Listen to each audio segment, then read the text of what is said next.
కనీసం దండం పెడితే నమస్కారం పెట్టినటువంటి సంస్కారం ఈ ప్రధానమంత్రి నరేంద్ర మోడీ గారిది. అది ఈయన అహంకారం. భార్యనే చూసుకునే వాడు దేశాన్ని ఏం చూసుకుంటాడు, కుటుంబాన్ని చూసుకునే వాడు దేశాన్ని ఏం చూసుకుంటానని అడిగాడు ప్రధానమంత్రి.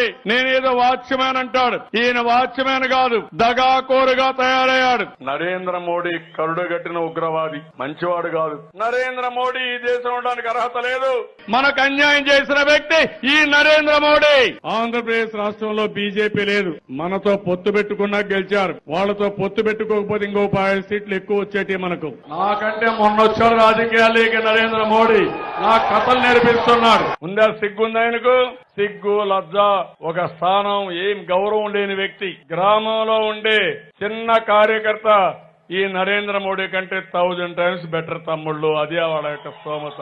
ఈ ప్రధానమంత్రి ఎంత అబద్దాలు కోరంటే, మాట్లాడితే అసత్యం తప్ప అబద్ధం తప్ప పొట్టగొట్టిన నిజం ఎప్పుడూ మాట్లాడు తమ్ముళ్ళు. అలాంటి ప్రధానమంత్రి.